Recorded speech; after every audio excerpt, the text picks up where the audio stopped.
Drought. Drought is one of the worst things to really happen, and it's really worse than a lot of other things like hurricanes and blizzards, tornadoes, which, by the way, all have one thing in common: helping to extinguish and prevent drought. Well, tornadoes and blizzards not so much. So what we're really going to talk about is some of the more extreme drought conditions that have come and how drought has really evolved, because this notable drought began in 2020 across all parts of the country, and since then, leading up to the summer, to July, August, it was getting worse and worse over the West. There was some relief in December when a parade of storms came through, but in the fall and whatnot, but that really stopped. And starting in January, the area became really drought-stricken, leading to California having its driest first half of the year on record. So as far as the data goes, it's still August 25th. August still has another week to go, 6 days after midnight. Then the data typically isn't released for a week and a half after that. So we really won't know how August came to be until September 11th. Speaking of which, New York City's lowest September humidity on record occurred on September 11th in 2001, on the same date as 9/11. I'm starting to wonder if that was a coincidence, or if there was actually an impact of 9/11 on humidity. Though I would almost think 9/11 would raise humidity, well, at least relative humidity. But hey, you never know.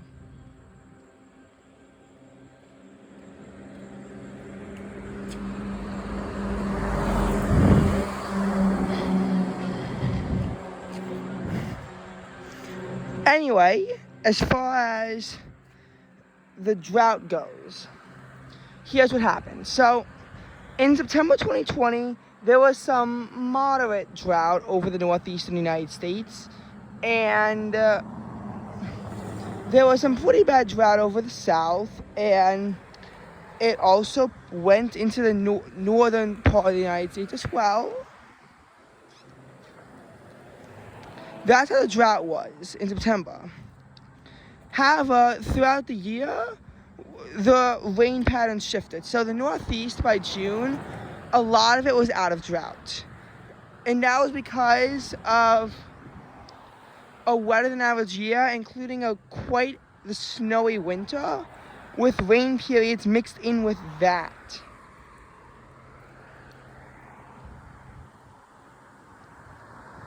And, we would wind up seeing some significant precipitation throughout this period. But it got worse over the West. A lot of storms didn't come. There was only one storm that I even remember in the southwest United States, because the drought in the Northwest wasn't nearly as bad or spoken about, and it pretty much went away in this fall. But the only storm in the Southwest was actually Winter Storm Orlina before it became the nor'easter that it was. It slammed New York with over 15 inches of snow, but the suburbs also saw a consistent 15 inches. And even though Boston was only 1 degree higher than the city during the storm, they wound up seeing only 1 to 3 inches before it flipped over to rain. There was no mixing in New York, however. This is strange, and it led to New York and Boston having the exact same snow, 38.6 inches, for the year. Because Boston had a lot more snow than New York City, and events such as Hurricane Zeta and the April 2021 nor'easter that really only brought rain to New York brought quite some snow, several inches, to Boston. But again, they were on a foot deficit from us from Winter Storm Orlina, And several other storms also put a bit more snow in New York than they did in Boston. Particularly in the snow parade of February that led 2021 in New York to have its 8th snowiest February on record. The snow in 2020 and 21 was quite extreme because even though, it was a bit above average, our snowfall was also way above average, and typically those two things don't coincide very well. But that's what happened. That being said, none of the months were really that significantly above or below average. They were no more than 2 degrees from the average.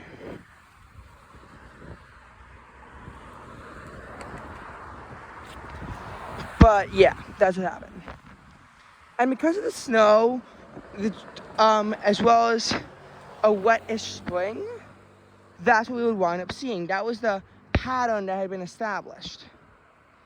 Unfortunately, though, the drought in the West intensified, and so we're left with the scenario that we have now.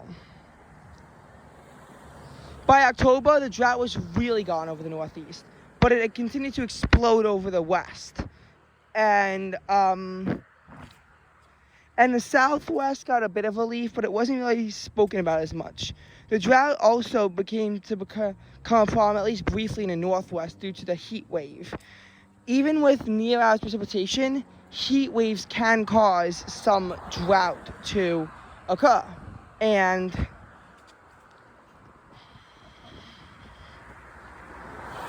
that's what wound up happening. And the 2021 Pacific Northwest heat wave was very bad.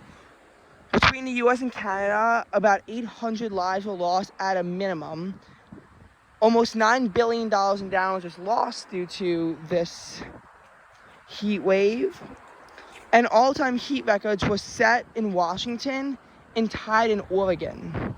Canada set its new all-time heat record during this event at 49.6 degrees Celsius. Parts of Washington and Oregon were not much lower.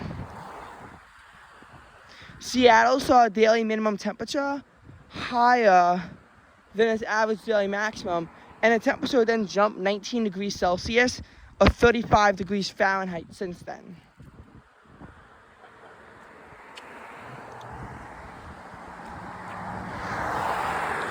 This heat wave broke records and claimed lives.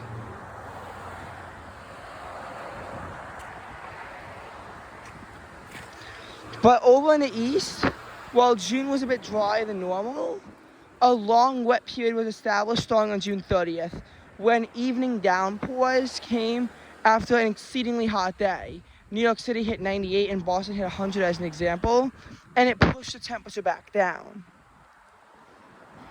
More rain would come on July 1st and 2nd and July 3rd, which in several locations, though not New York, would wind up setting record cold highs, like in Boston at 60 and Worcester, which was 57. Augusta, Maine would see a high temperature of 57 on July 4th, as that's when the storm came down, and they had a record wettest 4th of July. They also had a record wettest Christmas, but that was the, I believe, record warmest, and it was literally warmer with a high of 60. Even in the low end, the 4th of July was 1 degree warmer at 51 versus 50. I mean, this is the first time that in July in 12 years that the air temperature in New York City hit the 50s. More rain was to come. July 8th saw one of New York City's wettest hours on record, as over 1.5 inches dumped down, 2.3 inches in total. The next day, another 1.5 inches would fall. Basically, up until July 12th, New York City would see about 9 inches of rain. That's impressive. And there'll be more rain to come throughout the month. It wound up being one of New York City's wettest Julys on record, with 11 inches of rain.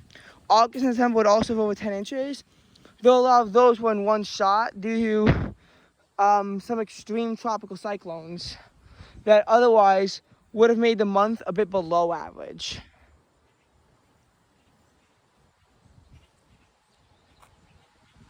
I hope there isn't a seam in my pretty new shirt.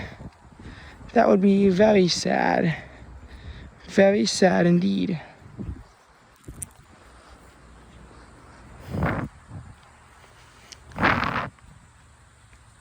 I don't know, for now I'm going to ignore it. If it becomes a problem, I'll have to fix it later, but for now I'll ignore it.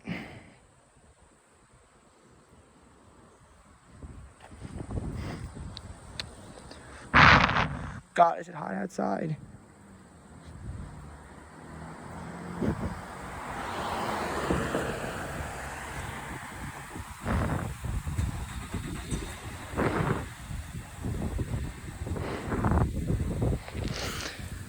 Anyway, so that's happened in July, August, and September. So by middle of October, we pretty much the entire Northeast was out of drought. We had seen one of our wettest summers on record. I think in New York and Massachusetts, July was the wettest July on record. In October, it started off very dry in the Northeast, but a big nor'easter, as well as the remnants of the Pacific Northwest bomb cyclone, would both deliver abundant rainfall into the area, which pushed October slightly above average, but November and December below average. January was about near average. February, same thing. March, though, was dry. April was a bit wet, but it finished out dry. May was in the middle, but June and July were dry. And given the insane heat of the month of July, drought came. This is a flash drought because even in the beginning of June, there was very little drought. But, you know, almost all of Rhode Island and significant parts of Massachusetts are now in extreme drought. Severe drought is literally right at my doorstep. Because in July, even though Manhattan, the city center, had a near average amount of rain, most of it came down in isolated downpours in the second half of the month that led to significantly lower totals in other New York City locations. So the reservoirs have still dropped significantly. And July 2022 would wind up being New York City's 9th hottest on record. For just the third time in history, New York City would wind up seeing a month with a high at 80 degrees or above every single day of the month. However, it wasn't as anomalous as when this happened in July 1944 or August 2015. Both of those times, there were over 50 days with highs above 80. This time, it would only be 33. June 29th and 30th, and then all of July. Because June 28th had a high of 78 or 79 degrees Fahrenheit, and August 1st, rain came down on the city, which wound up capping a high off at 77. Though since then, every single day has had a high above 80, and we're probably going to wind up being one day off from it happening again, because the next highs in the 70s don't appear to occur until September. Last year, of course, was far from the case. Because of rain, several days had highs held into the 70s in both July and August, and there was even a day in July that had a high in New York City that was capped off at 66 degrees. But again, the weather this year had tended to screw us over a bit. And that is why we're now stuck in a period of drought.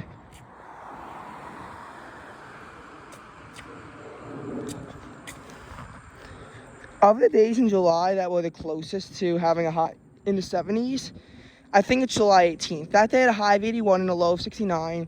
But the low in my suburb was 75 because it was 69 after an immediate downpour. But for most of the day, the temperatures were kept in the mid-70s, and there was high humidity. Dew points got up to 77 degrees. But in that kind of a scenario where the dew point is that high, you would typically expect for there to be some,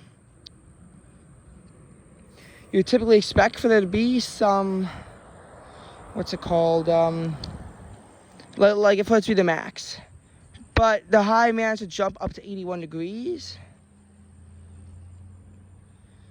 So, you know. It's also impressive how quickly, you know, summer hit. You know. But that's the drought.